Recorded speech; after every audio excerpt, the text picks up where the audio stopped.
वही एक रास्ता है इस नरक से निकलने का। हम साला कुछ भी करके खर्चा जुटाएंगे, चाहे कुछ भी हो जाए, बट लेकिन तू अपना मायने इधर उधर मत हिलाना, समझ रहे हो? Hello and welcome to Nandu's tutorial. कैसे हो दोस्तों? तहे दिल से आप सभी लोगों को मैं स्वागत करता हूँ। आशा करता हूँ आप लोग सब लोग स्वस्थ, मस्त और ज़बरदस्त होंगे। अपना पढ़ाई, अपना और अपने परिवार का अच्छे से ख्याल रख रहे होंगे। आशा करता हूँ इस वीडियो के यात्रा में आपका यात्रा अत्यंत सुखद, आनंदमय और ज्ञान प्रदान करने वाली हो। आज के इस वीडियो में आपको मिलने वाला है कंप्लीट सिविल सर्विस का डाइट, उसके साथ साथ नंदूस ट्यूटोरियल की ओर से ढेर सारा प्यार। आज की वीडियो में आपको मिलने वाला है मोटिवेशन, उसके साथ साथ एक बहुत ही प्यारा सा आर्टिकल डिस्कशन किया जाएगा और एक एथिक्स का केस स्टडी जो कि बहुत ही इम्पोर्टेंट केस स्टडी है, जो कि एक प्रीवियस ईयर क्वेश्चन में आ चुका है in the union public service commission. वो भी उसका आंसर के साथ डिस्कशन किया जाएगा।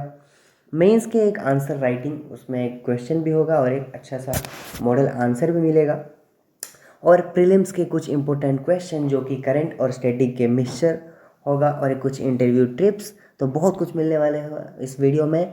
चलिए वीडियो को स्टार्ट करते हैं। जो लोग लाइक शेयर और सब्सक्राइब नहीं किए हैं प्लीज़ कर दीजिए और देखिए। चलिए एंजॉय करते हैं इस वीडियो को। तो आज का पावरफुल मोटिवेशनल कोट यही है दोस्तों कि डू नॉट जज मी बाय माई सक्सेस, जज me by how many times I fell down and got back up again. ये एक नेल्सन मंडेला का बहुत ही पावरफुल कोटेशन है दोस्तों। लाइफ में सक्सेस ना एक दिन में नहीं मिलता है। आप बहुत बार फेल होते हैं, बहुत बार फेल होते हैं, फेल्यूर होने के बाद गिरते हैं, गिरने के बाद फिर से अपने आप को उठाना पड़ता है।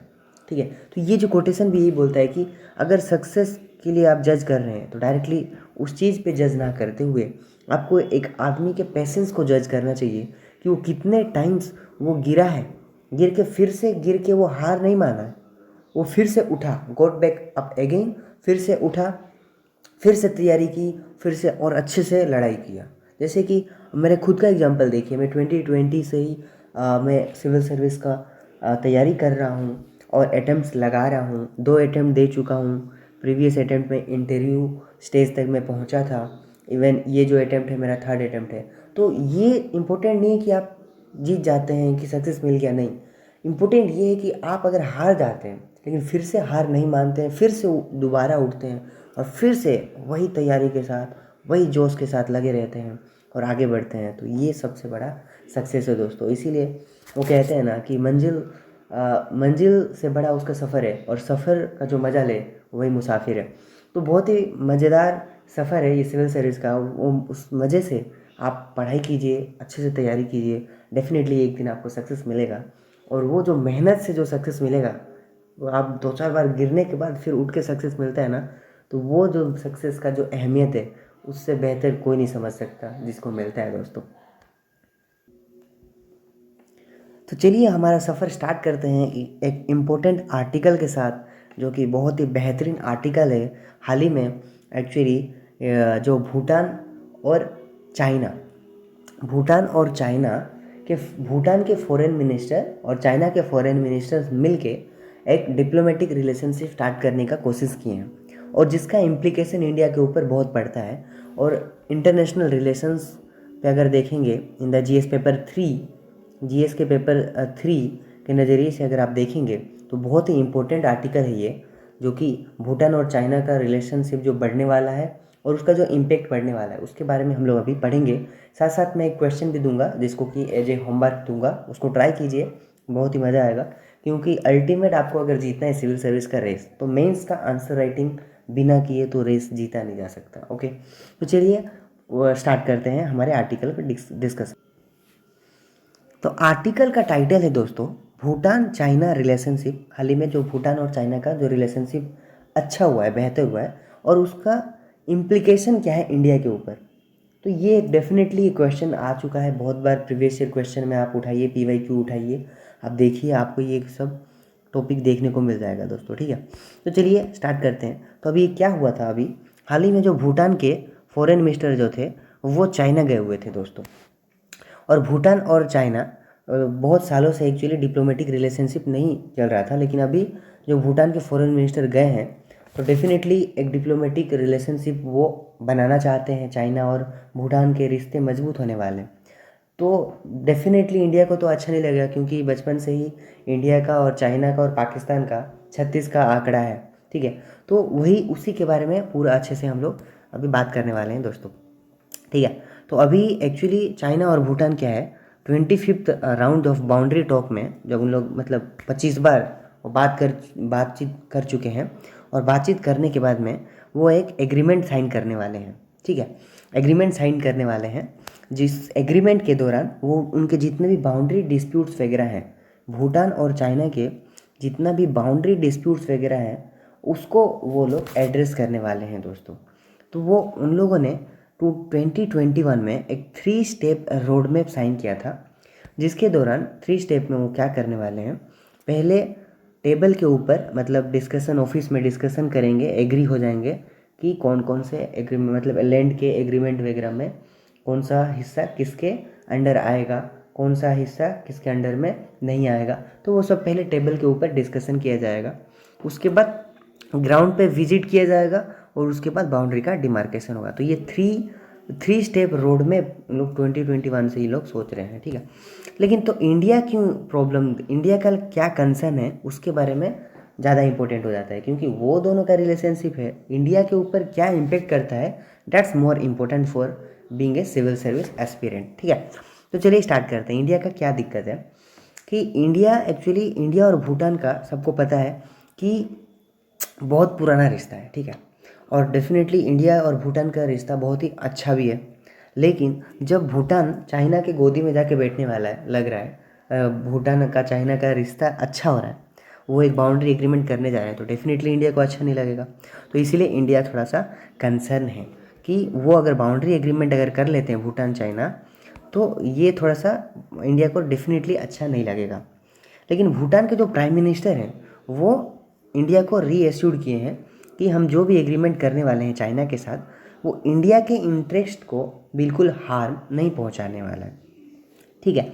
तो लेकिन और भी एक चीज़ अगर देख सकते हैं, तो ये तो एश्योरेंस प्राइम मिनिस्टर ने दे दिया। सेकेंड चीज़ क्या है, भूटान का इंडिया के ऊपर जो डिपेंडेंस है हर चीज़ में, भूटान और इंडिया का जो डिपेंडेंस है, मतलब भूटान एक्चुअली जुड़ा हुआ है इंडिया से हर तरीके से, इकोनॉमिकली, पॉलिटिकली देखेंगे तो भूटान और इंडिया का रिश्ते अच्छे हैं और वो डिपेंडेंट भी है, ठीक है। तो इसीलिए हमको लगता नहीं है कि वो इंडिया के कुछ खिलाफ जाके कुछ करने वाले हैं, उसमें कुछ डाउट नहीं है, ऐसा लग रहा है, ठीक है। तो वो चाइना के साथ जो भी रिश्ता करेगा, इंडिया को उतना प्रॉब्लमेटिक नहीं होने वाला है, ठीक है, क्योंकि वो रिटर्न में गारंटी कर रहा है कि इंडिया का सिक्योरिटी इंटरेस्ट वगैरह को वो मतलब देखेगा और उसके हिसाब से ही काम करेगा, ठीक है।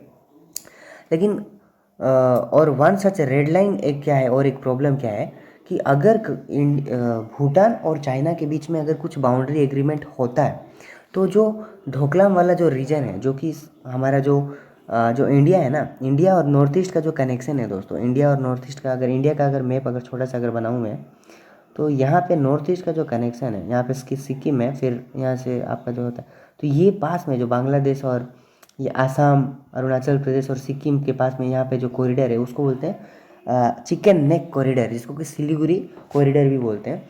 तो अगर ढोकलाम वाला रीजन अगर कुछ एग्रीमेंट होता है और ढोकलाम वाला रीजन अगर चाइना को मिल जाता है, तो इंडिया को थोड़ा दिक्कत हो जाएगा, क्योंकि चाइना का प्रेजेंस आ जाएगा सिलीगुड़ी कॉरिडोर पे। तो ये इंडिया को अच्छा नहीं लगता है, तो ये इसलिए इंडिया बहुत ही टेंशन में है, ठीक है। और एक जो भूटान, वो अपना जो धीरे धीरे नॉर्मलाइज कर रहा है रिश्ता चाइना के साथ, जो डिप्लोमेटिक रिलेशंस, तो वो जो बॉर्डर टक्स पे जो वो कर रहा है, तो डेफिनेटली उनका अगर रिश्ता अच्छा बनेगा तो इंडिया के साथ कुछ ना कुछ दिक्कत देखने को मिलेगा ही मिलेगा। तो इसीलिए इंडिया का जो एक्चुअली कंसर्न है, आप वो जायज़ है, ठीक है। और आप देख भी सकते हैं यहाँ पे मैप दिया हुआ है, जिसे ये भूटान है, भूटान का मैप है, और ये इंडिया है, और ये चाइना है, ठीक है। तो ये वाला जो एरिया है डिस्प्यूटेड है, ढोकलाम वाला एरिया, वो इंडिया के ये जो चिकन नेक कॉरिडोर के पूरा पास में है, ठीक है। और ये साक्तेंग वाला जो रीजन है, ये भी डिस्प्यूटेड है, और ये बियूल वाला रीजन, ये भी डिस्प्यूटेड है, ठीक है। तो चलिए, अब ये जो रिश्ते जो सुधर रहे हैं चाइना और भूटान का, उसका इंडिया के ऊपर क्या इम्पेक्ट पड़ेगा। सबसे पहला इम्पेक्ट जो है वो सिक्योरिटी को लेके होगा दोस्तों। जो सिक्योरिटी है, सिक्योरिटी पे बहुत बड़ा खतरा आ सकता है, जिसके बारे में इंडिया इवन टेंशन में भी है, ठीक है। तो चाइना का जो प्रेजेंस है वो बढ़ जाएगा भूटान के ऊपर, जो कि एक थ्रेट है इंडिया के सिक्योरिटी इंटरेस्ट के लिए, ठीक है। क्योंकि चाइना का प्रेजेंस डेफिनेटली इंडिया को अच्छा नहीं लगेगा, ठीक है। स्पेशली जो ढोकलाम वाला जो प्लेट्यू है वहाँ पे चाइना का अगर प्रेजेंस अगर आ गया, स्ट्रेटेजिक पोजीशन पे अगर उसका अगर दबदबा आ गया, तो डेफिनेटली वो बाद में इंडिया को भी परेशान कर सकता है, ठीक है। और इवेंट 2017 में तो स्टैंड अप हो ही चुका था, जिसको नहीं पता है तो बता दूं हिस्ट्री।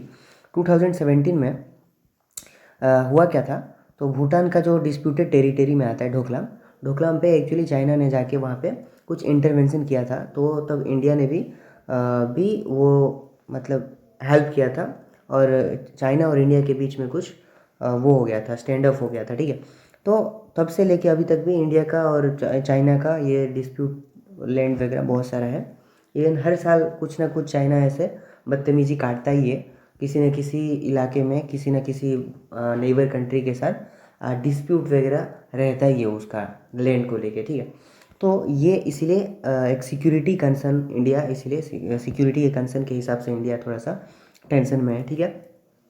इवन जो सिलीगुड़ी कॉरिडोर है जो मैं आपको बता रहा था, चिकन नेक कॉरिडोर, वो भी चाइना के मतलब एक्सेसिबल हो जाएगा, ठीक है। तो इसीलिए थोड़ा सा सिक्योरिटी के पॉइंट ऑफ व्यू से अगर देखा जाएगा तो थोड़ा सा चिंता करने वाली बात है, ठीक है। तो हमारा धीरे धीरे जो पकड़ है भूटान पे, वो पकड़ लूज होते जाएगा, क्योंकि भूटान एक बढ़िया बफर स्टेट है, और वो बफर स्टेट है जो कि चाइना के साथ एक्चुअली रिलेशनशिप करने में हेल्प करता है बिटवीन चाइना और पाकिस्तान। तो सिक्योरिटी के टर्म्स ऑफ व्यू से क्या क्या इम्पेक्ट पड़ सकता है इंडिया को, वो हमने देख लिया दोस्तों। अब हम देखेंगे इकोनॉमिक टर्म्स पे क्या क्या इम्प्लीकेशन पड़ेगा इंडिया के ऊपर, वो देख लेते हैं दोस्तों।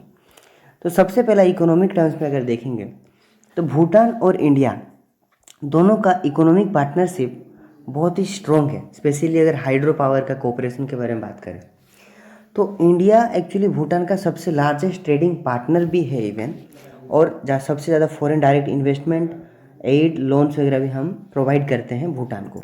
तो इकोनॉमी हम दोनों का कितना स्ट्रॉन्ग है, ठीक है। इंडिया इंपोर्ट करता है उनका इलेक्ट्रिसिटी, डेफिनेटली 40% भूटान का जितना भी रेवेन्यू है, हम लोग जो इलेक्ट्रिसिटी खरीदते हैं ना उनको उतना पैसा मिलता है। मतलब सोचिए कितना इंपॉर्टेंट पार्टनर है इंडिया, ठीक है।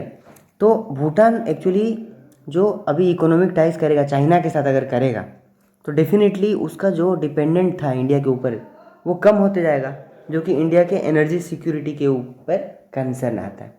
तो ये second economic point of view से हम देख सकते हैं कि क्या इम्प्लीकेशन हो सकता है इंडिया के ऊपर, कि इंडिया का एक्चुअली जो डिपेंडेंस, भूटान का जो डिपेंडेंस था इंडिया के ऊपर वो कम हो जाएगा, और इंडिया का जो एनर्जी सिक्योरिटी देखेंगे तो वो भी थोड़ा सा अफेक्ट हो सकता है। अब डोमेस्टिक इम्प्लीकेशन क्या है, ठीक है। पहले सिक्योरिटी में टर्म्स ऑफ व्यू में देखिए, बाद में सेकंड में इकोनॉमिक पॉइंट ऑफ व्यू से देखिए, अब थर्ड में डिप्लोमेटिक इम्प्लीकेशन। भूटान और इंडिया का सबसे बढ़िया स्पेशल रिलेशनशिप है, हिस्टोरिकली देख लीजिए, कल्चरली देख लीजिए, इवन पॉलिटिकली भी, ठीक है। तो और इंडिया हमेशा भूटान का सबसे क्लोजेस्ट एलाई भी रह चुका है, ठीक है।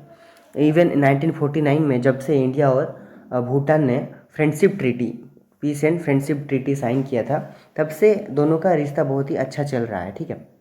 इवन 2007 में वो फ्रेंडशिप ट्रीटी को थोड़ा रिवाइज भी किया गया था, ठीक है।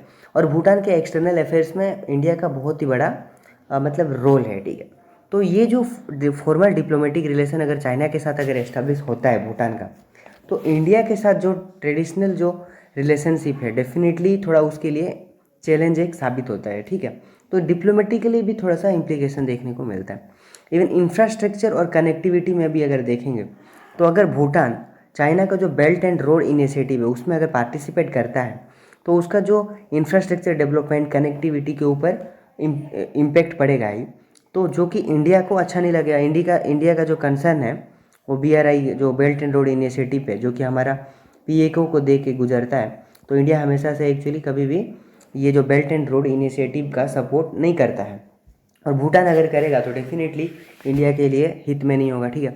इवन रीजनल ऑर्गेनाइजेशन में भी, जैसे कि भूटान जैसे देश, जैसे कि सार्क में, बिम्स्टेक जैसे मल्टीलेटरल जो ऑर्गेनाइजेशंस हैं उस ऑर्गेनाइजेशन में भूटान का जो रोल जो था वो चाइना के साथ जितना बढ़ेगा तो डेफिनेटली चाइना थोड़ा सा सार्क और बिम्स्टेक में भी अपना दबदबा अपना प्रेजेंस को लाने का कोशिश करेगा। वो कुछ ऐसा पॉलिसी कर सकता है जो कि भूटान को इम्पेक्ट करे और भूटान बाद में सार्क और बिम्स्टेक में चाइना का तोता बन के बोल सकता है। तो मतलब इम्पेक्ट कैसे भी पड़ सकता है। तो रीजनल ऑर्गेनाइजेशन में भी इन्फ्लुएंस हमारा मतलब उसका पड़ सकता है। तो ये सब था मतलब क्या क्या इम्प्लीकेशन हो सकता है इंडिया के ऊपर, ये जो भूटान और चाइना के रिलेशन सुधर रहे हैं, ठीक है। तो अभी इंडिया को करना क्या चाहिए। अभी जो सब डिप्लोमेटिक रिलेशनशिप भूटान और चाइना का चल रहा है उसमें इंडिया क्या करे तो अच्छा होगा। इंडिया को करना चाहिए सबसे पहला चीज़ कि उसको डिप्लोमेटिकली आइसोलेट करना चाहिए। किसको? चाइना को, ठीक है। डिप्लोमेटिकली भूटान के साथ ज़्यादा एंगेज होना पड़ेगा, ज़्यादा इंटरेस्ट शो करना पड़ेगा, ठीक है। और उसको बताना पड़ेगा हर चीज़, चाइना के बारे में हर चीज़ उसको बताना पड़ेगा कि चाइना पहले पहले तो अच्छा है, सब बढ़िया रहता है, लेकिन बाद में सबका काटता फिरता है, ठीक है। अच्छे से उसके साथ ट्रस्ट बनाना पड़ेगा और अच्छे से कम्युनिकेट करना पड़ेगा भूटान के साथ, ठीक है। इवन बॉर्डर जो भी हमारा बॉर्डर डिस्प्यूट है भूटान के साथ, उसको भी नेगोशिएट करके उसको अच्छे से भूटान का जो भी प्रॉब्लम है, कंसर्न है, उसको एड्रेस करके एक एक्सेप्टेबल बॉर्डर का डील करना पड़ेगा। और ऐसा एक चीज़ करो जैसे विन विन सिचुएशन हो, भूटान को भी अच्छा लगे और इंडिया के भी इंटरेस्ट में हो, ठीक है। तो हमारा जो लॉन्ग स्टैंडिंग रिलेशनशिप जो फ्रेंडशिप है वो उसको स्ट्रेंथन कर पाएंगे। तो ये दूसरा चीज़ करना चाहिए कि उसके साथ कोलाबोरेट कीजिए, बॉर्डर नेगोशिएशन कीजिए, बॉर्डर का डील कर लीजिए, ठीक है। और बाद में थर्ड इंपॉर्टेंट चीज़ है, आपको अंडरस्टैंड करना पड़ेगा कि भूटान का जो पर्सपेक्टिव क्या है, भूटान का एक्चुअली मेन इंटरेस्ट क्या है, भूटान क्यों एक्चुअली चाइना के करीब जाना चाहता है। तो उसका हर प्रॉब्लम, हर सॉल्यूशन प्रॉब्लम में छुपा हुआ था। तो उसका प्रॉब्लम को समझिए, भूटान को अप्रिशिएट कीजिए कि वो इकोनॉमिक डेवलपमेंट करना चाहता है, वो सिक्योरिटी के लिए चाहता है, वो कुछ अच्छा सोच रहा है और चाइना के साथ एंगेज हो रहा है। लेकिन उसका प्रॉब्लम को समझ के हमको और अच्छे से उसका प्रॉब्लम को समाधान करेंगे तो डेफिनेटली इंडिया हमारे साइड में ही रहेगा, ठीक है। हमें अपना कॉन्फिडेंस बिल्डअप करना चाहिए, जितने भी नेबर कंट्रीज़ हैं उनके साथ कॉन्फिडेंस बिल्डिंग करना चाहिए, उनके साथ अच्छे रिलेशनशिप करना चाहिए, क्योंकि हम अपने नेबर्स को कभी चेंज नहीं कर सकते हैं। Definitely we can choose our enemy, but हमारा नेबर्स को हम कभी भी चेंज नहीं कर सकते हैं। तो नेबर्स को हमेशा आपको पटा के रखना पड़ता है, नेबर्स को हमेशा थोड़ा सा मतलब अच्छे से रिश्ता बना के रखना पड़ता है, ठीक है। और हाल ही में तो भूटान के प्राइम मिनिस्टर ने खुद एश्योर्ड भी किया था इंडिया को कि हम लोग जो भी एग्रीमेंट करेंगे चाइना के साथ वो इंडिया के इंटरेस्ट को कभी भी हार्म नहीं पहुंचाएगा, ठीक है। और हमको क्या करना चाहिए, हमको एक स्ट्रॉन्ग बायलैटरल रिलेशनशिप बनाना चाहिए, कल्चरल एक्सचेंज करना चाहिए, सिक्योरिटी का कोऑपरेट करना, सिक्योरिटी कोऑपरेशन करना चाहिए। किसके साथ? भूटान के साथ। रीजनल कोऑपरेशन भी करना चाहिए, मतलब ज़्यादा एंगेज होना चाहिए, ठीक है। म्यूचुअली जो भी हमारा कॉमन प्रॉब्लम्स है उसका कॉमन सॉल्यूशन निकालना चाहिए, ठीक है। एनवायरनमेंट में मिल के काम कर सकते हैं, डिजास्टर मैनेजमेंट में, ट्रेड में, इकोनॉमी में मिल के काम करना चाहिए और कोऑपरेशन को बढ़ाना चाहिए। तो कंक्लूजन में यही बताना है कि जो भूटान का जो चाइना के साथ जो रिलेशनशिप बढ़ रहा है उसका एक कम्प्लेक्स इम्प्लीकेशन है इंडिया के स्ट्रेटेजिक इंटरेस्ट के ऊपर, और इंडिया के इकोनॉमी के ऊपर, इंडिया के रीजनल इन्फ्लुएंस के ऊपर।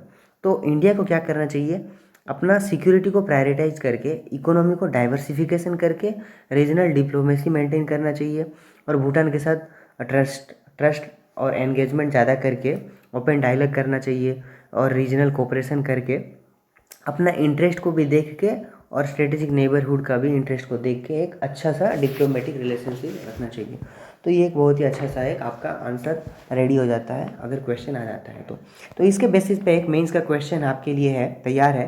तो प्लीज़ ये क्वेश्चन को अटेंड कीजिएगा, आपका बहुत ही फ्रूटफुल होगा, क्योंकि ये जो क्वेश्चन है मेंस के, जो ये एक एक क्वेश्चन जो मैं करवा रहा हूँ, अगर आप हर दिन 1-2 क्वेश्चंस लिखते हैं, प्रैक्टिस करते हैं, डेफिनेटली आपका जो प्रिपरेशन एक अच्छे लेवल पे आ जाएगा। और यकीन मानिए कि answer writing is the key to success in civil service examination. जितना बेहतरीन आंसर लिखते हैं, जितना अच्छे से रिप्रेजेंट करते हैं, उतना अच्छा मार्क आपको मिलेगा, ठीक है। मेंस का क्वेश्चन वही है कि क्या क्या इम्प्लीकेशन है अगर भूटान और चाइना का रिलेशनशिप अगर सुधरता है तो इंडिया का जो इंटरेस्ट के ऊपर, इंडिया के इकोनॉमी के ऊपर और रीजनल इन्फ्लुएंस के ऊपर क्या इम्प्लीकेशन है, और इंडिया को कैसे उसको रिस्पॉन्ड करना चाहिए इस सिचुएशन में, ठीक है। तो यही आपका मेंस का क्वेश्चन है। प्लीज़ ट्राई कीजिए और कमेंट कीजिए। इवन टेलीग्राम चैनल है उसमें ज्वाइन हो जाइए, वहाँ पे हर दिन मैं एक एथिक्स का क्वेश्चन और मेंस का क्वेश्चन प्रोवाइड करता हूँ in the answer writing channel. और वहाँ पे यहाँ पे तो मैं आपका पूरा मॉडल आंसर्स वगैरह डिस्कशन भी कर देता हूँ। तो एक बहुत ही अच्छा प्रिपरेशन हो जाता है, वो भी कम्प्लीटली फ्री में, ठीक है। और फ्री की चीज़ आप किसी को नहीं चाहिए, वो तो पता ही है, ठीक है। फ्री की चीज़ किसी को नहीं चाहिए, वही पैसे में दो, यही चीज़, इससे भी घटिया चीज़ पैसे पैसे लेते हैं, इससे भी घटिया क्वालिटी का आंसर्स, इससे भी घटिया क्वालिटी का एनालिसिस करते हैं और पैसे भी ले लेते हैं, तो वो आपको बहुत अच्छा लगता है। और ये जो फ्री में मिलता है ना दोस्त, सही बता रहा हूँ, फ्री की जो भी चीज़ है ना उसका कीमत कुछ नहीं होता है, तो इसीलिए आप लोग नेगलेक्ट कर रहे हैं। लेकिन मेरा विश्वास कीजिए, ये आप हर दिन कीजिए ना तो बहुत ही फ्रूटफुल होने वाला है। आप विद इन 10 डेज़ के अंदर ना आपका आंसर्स वगैरह में बहुत बदलाव आ जाएगा। आपका आंसर्स लिखने का मल्टी डायमेंशनल वे में आप आंसर लिख पाओगे, ये मैं चैलेंज करके बताता हूँ, ठीक है। अगर 10 दिन भी अगर ट्राई करते हो, ठीक है। चलिए अब आता है प्रीलिम्स का डोज, जो कि बहुत ही इंपॉर्टेंट हो जाता है सिविल सर्विस के पहले पड़ाव, जो कि प्रीलिम्स को अगर पार करना है तो प्रीलिम्स का डोज हर दिन लेते रहिए और देखिए आपका प्रीलिम्स की भी तैयारी बहुत अच्छी खासी होती रहेगी। तो सबसे पहला क्वेश्चन आपके पास, कौन बनेगा करोड़पति का, छोटू करोड़पति का ये पहला क्वेश्चन है। इसको जल्दी से आप अटेंड कर लीजिए, उसके बाद में मैं आपसे डिस्कस करने वाला हूँ, ठीक है।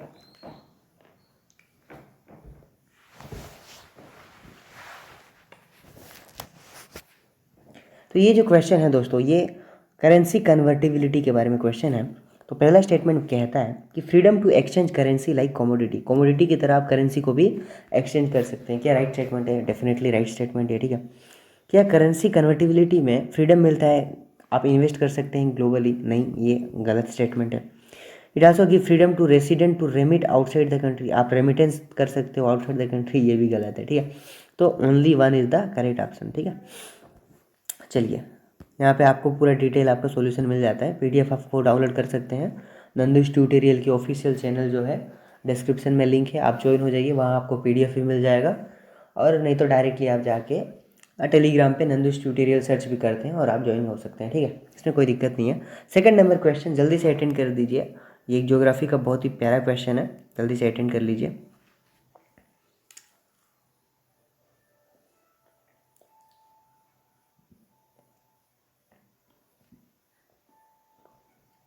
तो ये जो क्वेश्चन है, भोर घाट, भोर घाट मतलब घाट वगैरह जो होता है ना, कि एक प्लेसेस को दूसरे प्लेसेस को जोड़ने का काम करता है, पासेस जैसे, ठीक है।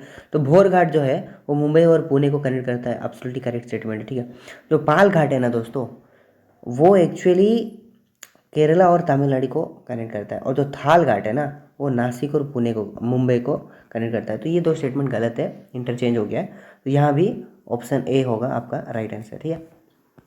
इसके साथ साथ और एक चीज़ है, यहाँ पे आप देख सकते हैं सेन कोटा पास जो है वो मदुरई से तिरुवनंतपुरम को एक्चुअली कनेक्ट करता है, इसको भी याद रखिएगा, बहुत ही इंपॉर्टेंट क्वेश्चन है प्रीलिम्स का, ज्योग्राफी का स्टैटिक क्वेश्चन है ये, ठीक है। नेक्स्ट 3rd नंबर क्वेश्चन है आपके स्क्रीन के ऊपर, ये रहा इंटरपोल के बारे में, आप जल्दी से इसको अटेंड कर लीजिए, इसके बाद मैं आपसे डिस्कशन करूँगा, ठीक है।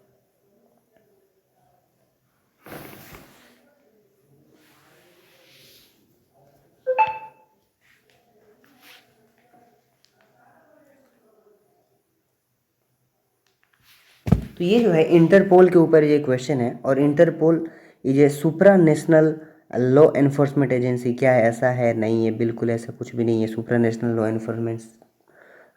एनफोर्समेंट एजेंसी इंटरपोल एक नहीं है, वो एक इंटरनेशनल पुलिस है, ठीक है। और ये बाकी सब चीज़ ठीक है, लेकिन वो एक सुप्रा नेशनल लॉ एनफोर्समेंट एजेंसी नहीं है दोस्तों, ठीक है। तो पहला स्टेटमेंट गलत हो गया, ठीक है। The general assembly is the Interpol का सुप्रीम गवर्निंग बॉडी, जिसमें कि रिप्रेजेंटेटिव होते हैं from each of the member station, ये करेक्ट स्टेटमेंट है, ठीक है। नेक्स्ट है intelligence bureau is a designated nodal body for the Interpol in India, ये गलत स्टेटमेंट है, क्योंकि जो हमारे देश में जो सीबीआई है ना दोस्तों, सीबीआई, ठीक है, CBI actually the nodal body है, तो ये भी गलत स्टेटमेंट है, तो ओनली वन ही होगा आपका ये आंसर, ठीक है। तो कैसा लगा? ये बहुत ही बढ़िया प्यारा सा क्वेश्चन था, ठीक है, इसका भी ऑप्शन ए ही होगा, ठीक है। और हेडक्वार्टर इसका लायन फ्रांस में है, आप देख लीजिए आराम से, पीडीएफ जब डाउनलोड करेंगे तो पूरा अच्छे से सॉल्यूशन देख लीजिएगा, ठीक है। पूरा इंटरपोल के बारे में और सीबीआई के बारे में अच्छे से दिया गया है। 4th नंबर क्वेश्चन आपकी स्क्रीन के ऊपर ये रहा दोस्तों, जल्दी से अटेंड कीजिए और हम आगे बढ़ते हैं।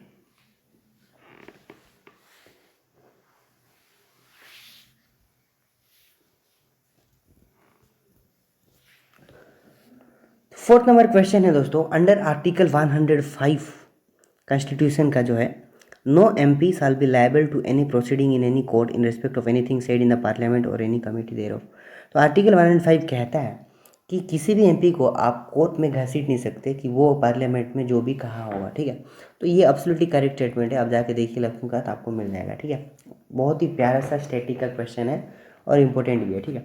सेकंड जो है, according to the rules of procedure and conduct of business in Lok Sabha, the speaker of opinion that the word use by MP in debates are defamatory और अनपार्लियामेंट्री, द स्पीकर में while expressing discretion order such that would be expunged from the proceeding of the house. ये भी absolutely correct statement है, both 1 and 2 are correct, ठीक है दोस्तों। क्योंकि ये प्रोसीजर है कि अगर स्पीकर चाहे तो MP का जो भी वर्ड है, जो डिफेमेटरी वर्ड है, उसको अपने डिस्क्रिप्शन के हिसाब से उसको अपने रिकॉर्ड से वो बाहर निकाल के फेंक सकता है, ठीक है। तो वो आदमी को नहीं, वो जो डिफेमेटरी वर्ड सेंटेंस जो भी होगा उसको निकाल के फेंक सकते हैं, तो वो एक्चुअली राइट स्टेटमेंट है, ठीक है। ये जो 5th नंबर क्वेश्चन है दोस्तों, ये बहुत ही प्यारा क्वेश्चन है और ये एक्चुअली जो है क्वेश्चन का आंसर आप खुद दीजिएगा, क्योंकि 5th नंबर क्वेश्चन का आंसर आपको कमेंट करके बताना होता है, ठीक है। और बहुत ही प्यारा क्वेश्चन है, स्टैटिक का क्वेश्चन है, मिडिल ईस्ट में आप देख रहे हैं बहुत ही तबाही हो रहा है, तो डेफिनेटली ये बहुत ही इंपॉर्टेंट हो जाता है, करंट के साथ भी आप इसको रिलेट कर सकते हैं ज्योग्राफी में। तो ये डेफिनेटली अटेंड कीजिए और बहुत ही बढ़िया क्वेश्चन है, बहुत ही प्यारा क्वेश्चन है, अटेंड कीजिए, कमेंट कीजिए और अपनी ज़िंदगी को साकार कीजिए दोस्तों, क्योंकि सिविल सर्विस प्रिपरेशन हलवा नहीं है, आपको थोड़ा मेहनत तो करनी पड़ेगी। उसके साथ यहाँ पे सॉल्यूशन भी है मैप के साथ, आप देख सकते हैं, ठीक है। उसके बाद आता है आपका मेंस आंसर राइटिंग, ठीक है दोस्तों। मेंस आंसर राइटिंग, अभी हम लोग स्टेज 2 में आ चुके हैं। स्टेज 2 है अपना प्रीलिम्स क्वालिफाई करने के बाद मेंस का आंसर राइटिंग, जो कि मैं पहले ही आज सुबह कल सुबह आपको मिला था क्वेश्चंस वगैरह टेलीग्राम ग्रुप में, उसी का अभी हम लोग डिस्कशन करने वाले हैं। तो ये 2020 में एक बढ़िया सा प्यारा सा क्वेश्चन आया था, साइंस एंड टेक का क्वेश्चन है, GS पेपर 3 के पॉइंट ऑफ व्यू से आप बोल सकते हैं। GS पेपर 3 का 2020 में आया हुआ एक बढ़िया ज़बरदस्त सा क्वेश्चन है। कहता है क्वेश्चन कि how is science interwoven deeply into our life, हमारे लाइफ में साइंस कैसे प्रेजेंट है। ये आंसर बहुत ही ईजी होने वाला है, ठीक है दोस्तों, क्योंकि आप भी इसका बहुत ही डायमेंशंस खोज सकते हैं। इवन अभी साइंस है, उसका टेक्नोलॉजी है, जिसकी वजह से मैं अभी आपके साथ कम्युनिकेट कर पा रहा हूँ, आपको पढ़ा पा रहा हूँ, आपके साथ डिस्कस कर पा रहा हूँ, ठीक है। इवन आपको ये आंसर को एड्रेस करने के बारे में फिर बताना है कि क्या क्या एग्रीकल्चर में साइंस ने चेंजेस लाया है, ठीक है। साइंस बेस्ड टेक्नोलॉजीज़ वगैरह ने एग्रीकल्चर में क्या क्या चेंजेस वगैरह लाया है, तो उसके बारे में डिस्कस करना है। तो देखिए, सबसे पहले आपको बताना है कि जो इंडस्ट्रियल रिवॉल्यूशन हुआ, तो इंडस्ट्रियल रिवॉल्यूशन जैसे ही होता है, साइंस और टेक्नोलॉजी आपस में पास आने लगते हैं। साइंटिफिक प्रोग्रेस जैसे ही होता है, पीपल के पूरा हर लाइफ में वो इम्पेक्ट करना शुरू कर देता है। हमारा सोसाइटी पूरा बदल गया है बिकॉज ऑफ साइंस। हमारा हर एक सेक्टर, चाहे वो हेल्थ केयर हो, चाहे एजुकेशन हो, चाहे वो एग्रीकल्चर हो, चाहे वो एंटरटेनमेंट हो, हर जगह देखेंगे आप साइंस एंड टेक्नोलॉजी का यूज हुआ ही हुआ है, ठीक है। इवन आप रील्स देखते हैं, सोशल मीडिया इस्तेमाल करते हैं, ठीक है। फैन, कूलर, AC, इलेक्ट्रिसिटी, हर चीज़ बिना साइंस के योगदान से अभी का अगर सोचेंगे, हम लोग इमेजिन भी नहीं कर सकते हैं अगर साइंस के टेक्नोलॉजी को अगर यूज़ ना किया जाए तो हमारा लाइफ कैसे होगा, ठीक है। ठीक है, तो सबसे पहले एड्रेस करते हैं कि साइंस एक्चुअली हमारे लाइफ में पूरा डीपली घुस चुका है। कैसे? जैसे कि पहला वाला चीज़ जो इलेक्ट्रिकल एनर्जी के तौर पे, ये एक सेकंड के लिए भी अगर इलेक्ट्रिसिटी अगर चले जाती है शहरों में तो करोड़ों का नुकसान हो जाता है दोस्तों, ठीक है। नेक्स्ट चीज़, सबसे इंपॉर्टेंट चीज़ है, आजकल जो भी मैन्युफैक्चरिंग हो रहा है तो वहाँ पे बड़े बड़े मशीन्स वगैरह वो साइंस की वजह से ही है।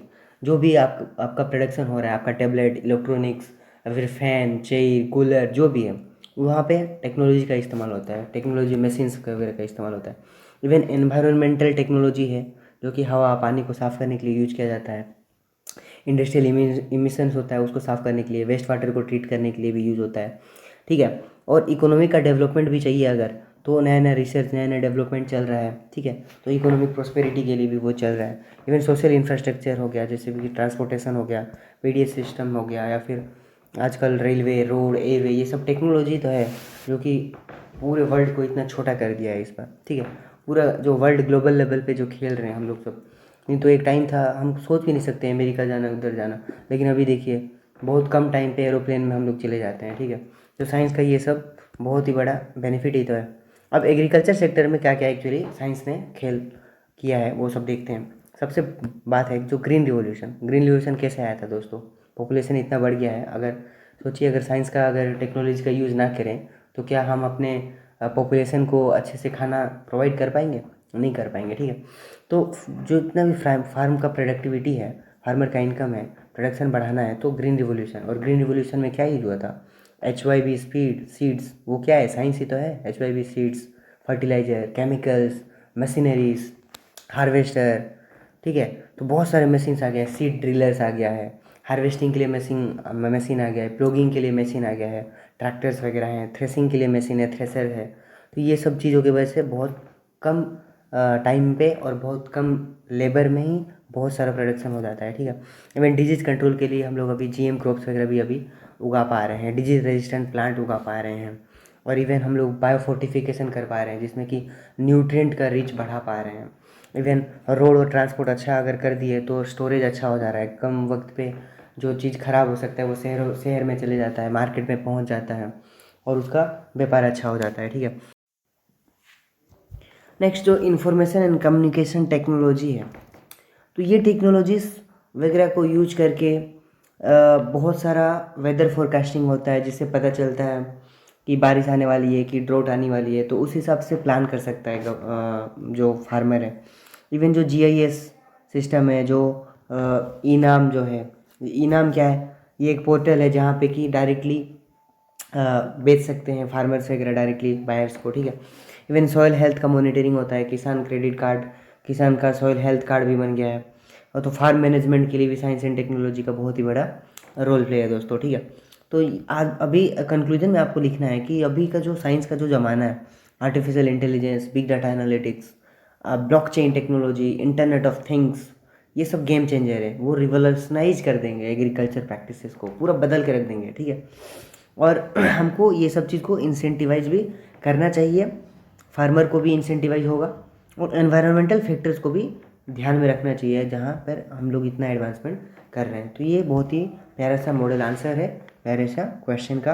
डेफिनेटली इसको अटेंड कीजिए, बहुत ही अच्छा लगेगा। जो जो प्रैक्टिस नहीं कर रहे हैं वो जुड़िए नंदुश ट्यूटोरियल के साथ और अपने प्रिपरेशन को एक नेक्स्ट लेवल पे लेके जाइए और अच्छे से आंसर राइटिंग प्रैक्टिस कीजिए, which is the key to success in civil services examination. Okay, अब नेक्स्ट है इथिक्स का केस स्टडी, ठीक है।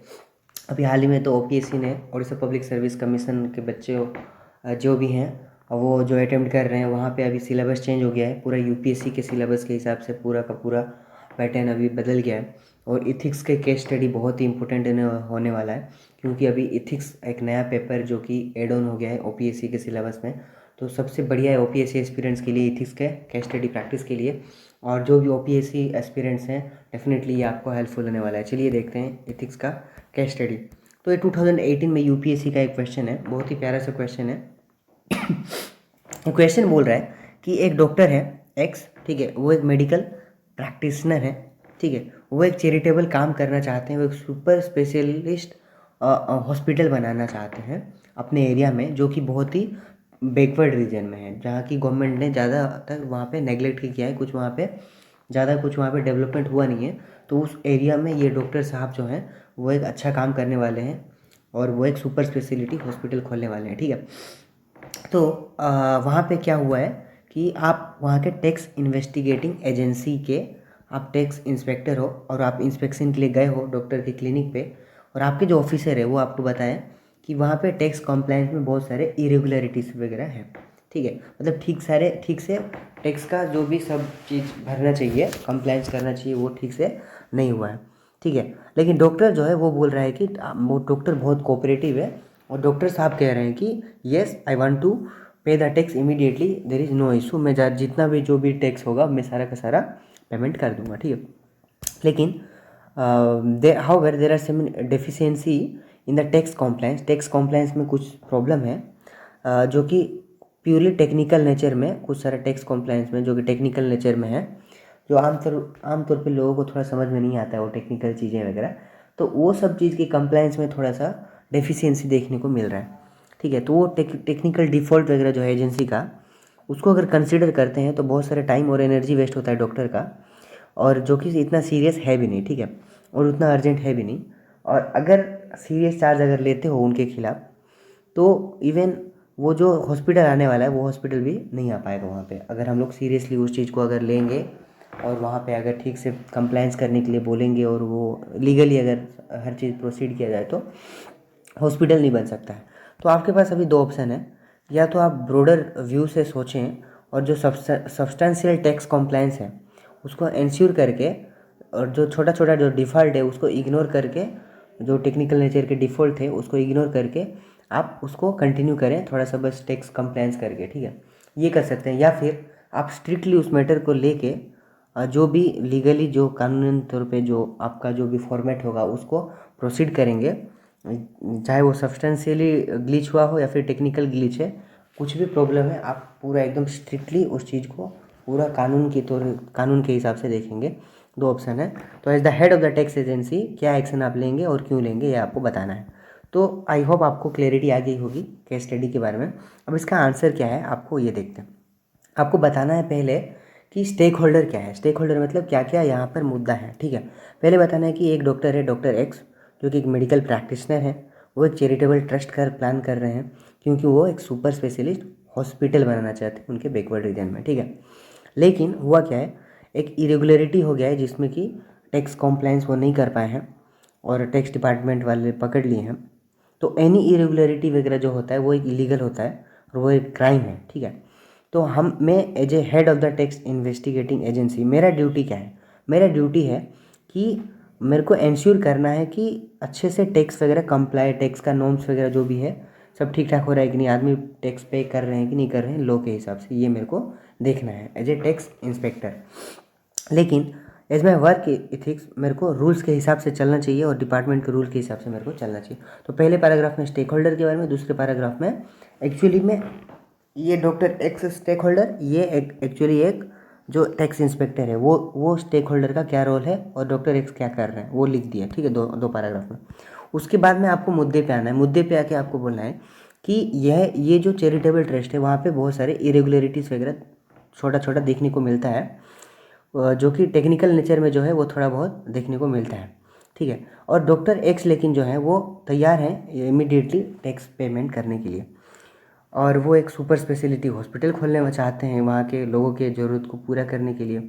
तो ये एक सबसे बड़ा मतलब ये ह्यूमैनिटी के लिए ग्रेटर सर्विस कर रहे हैं वो, ठीक है। और मेरा जो ड्यूटी है वो अपने सिटीजन के ऊपर है और वो सिटीजन का बहुत बड़ा भलाई हो रहा है, नेशनल इंटरेस्ट में भलाई हो रहा है। तो मेरा इमीडिएट फोकस क्या होना चाहिए कि मेरे को देखना है कि सब्सटेंशियल इरेगुलरिटी जो भी हुआ है उसको फिक्स किया जाए, जो भी वो इरेगुलर टैक्स कॉम्प्लायंस नहीं किए हैं उसको फिक्स करने के लिए बोला जाएगा, और जो भी पेंडिंग टैक्स अमाउंट है उसको पे करने के लिए उनको बोला जाएगा। और जो टेक्निकल इरेगुलरिटी है उसके लिए एक टीम बना दिया जाएगा उनके लिए, जो कि टाइम बाउंड मैनर में वो जो भी प्रॉब्लम है उसको सॉल्व कर देंगे, ठीक है। और एक मीडियम टर्म सॉल्यूशन के हिसाब से एक ऑफिसर और सीए का ग्रुप उनको दिया जाएगा, जो कि उनको अवेयरनेस फैलाएंगे, चीज़ों के बारे में बताएंगे कि कैसे टैक्स कंप्लायंस करना चाहिए, टैक्स का प्रोसेस क्या होता है, कैसे सबको एजुकेट किया जाएगा। और एक लॉन्ग टर्म के लिए हमको क्या करना है, हमें मिनिस्ट्री को प्रपोज करना है कि जो टैक्स कंप्लायंस का जो प्रोसेस है वो यूजर फ्रेंडली हो, उसमें पेपर वर्क कम हो और यूजर फ्रेंडली हो, क्योंकि लोगों को पता नहीं चलता है हर चीज़ और वो ठीक से उसको कंप्लायंस नहीं कर पाते हैं। तो लॉन्ग टर्म में ये मेजर लेना चाहिए और शॉर्ट टर्म में, मीडियम टर्म में ये मेजर लेना चाहिए। और this will enable the department to handle any case in near future and to make the taxpayer less burden. Taxpayer के ऊपर भी उतना बर्डन नहीं होगा और सब चीज़ विन विन सिचुएशन होगा, ठीक है। कॉम्प्लेक्स पेपर वर्क वगैरह नहीं कर पाते। तो देखिए आपको क्या करना है, सबसे पहले दो स्टेक होल्डर के बारे में बता देना है, जो स्टेक होल्डर थे और वो क्या क्या कर रहे हैं वो बता देना है। उसके बाद आपको एक बहुत ही इनोवेटिव सा आंसर देना है कि हाँ मेरे को क्या करना है, कि मेरे को देखना है टैक्स कॉम्प्लायंस देखना है, जो भी है उसको एक टीम दे के उसको सॉल्व करना है। फिर मिनिस्ट्री को भी वो देखिए सॉल्यूशन दे रहे हैं, लॉन्ग टर्म का सॉल्यूशन, मीडियम टर्म का सॉल्यूशन दे रहे हैं, और एक हॉस्पिटल भी अच्छे से बन जाए, उनका भी काम हो जाए, इनका भी काम हो जाए, और एक बहुत ही बढ़िया प्रपोजल दिए हैं। तो इस टाइप के आंसर्स लिखते हैं ना तो बहुत ही अच्छा मार्क मिलता है आपको, ठीक है। तो आशा करता हूँ ये आपको डिस्कशन बहुत ही अच्छा लगा होगा। फीडबैक जरूर दीजिएगा, कैसा लगा आर्टिकल बताइएगा। अब नेक्स्ट फाइनल स्टेज जो है हमारा फेज़ 3, जो कि इंटरव्यू स्टेज होता है, और मैं हर दिन आपको इंटरव्यू का छोटा छोटा सीक्रेट्स वगैरह देता हूँ, टिप्स वगैरह देता हूँ, जिसको आप प्रैक्टिस करते हैं तो डेफिनेटली आपको हेल्पफुल होता है। तो मैंने कल आपको कुछ टिप्स दिया था, 2-3 दिन में बहुत सारे टिप्स दिया था। अभी मैं आपको बोलना चाहता हूँ कि जो भी इंट्रोडक्शन आप दे रहे हैं, उस इंट्रोडक्शन को आप एक काम कीजिए, एक पेपर और पेन लेके अच्छा सा इंट्रोडक्शन बना के उसको लिख लीजिए, पेन डाउन कर लीजिए। सबसे इंपॉर्टेंट चीज़ इसके लिए बहुत टाइम लगेगा आपको। अच्छा सा इंट्रोडक्शन अपना तैयार कीजिए और उसको पेन डाउन करके लिख लीजिए एक पूरा कागज़ में, जो कि मतलब विदिन 1 मिनट में, जैसे कि आप किसी को इंट्रोड्यूस कर पाएँ, जिसमें कि आप अपना नाम, अपना प्लेस, अपना एजुकेशनल क्वालिफिकेशन और कुछ थोड़ी बहुत अपना हॉबीज़ वगैरह के बारे में बोलने वाले हैं। तो उसको अच्छे से पेन डाउन करके हर दिन उसको एक बार बोल देना है। एक बार आईने के सामने अपना इंट्रोडक्शन खुद दे दोगे ना, तो आप कंफर्टेबल हो जाओगे जब भी आपका इंटरव्यू आएगा, ठीक है। तो आज का यही इंटरव्यू टिप्स है कि इंट्रोडक्शन जो भी लिखोगे उसको पेन डाउन करके एक पेज में लिख लो और अच्छा सा इंट्रोडक्शन बना लो, जो कि बहुत बहुत इंपॉर्टेंट होने वाला है, ठीक है। तो ये था मेरा इंटरव्यू का टिप्स। आशा करता हूँ ये पूरा वीडियो एनालिसिस आपको अच्छा लगा होगा। अच्छा लगा तो लाइक कीजिए, शेयर कीजिए, सब्सक्राइब कीजिए और कमेंट में ज़रूर बताइए आपको कैसा लगा। Bye bye, thanks for watching.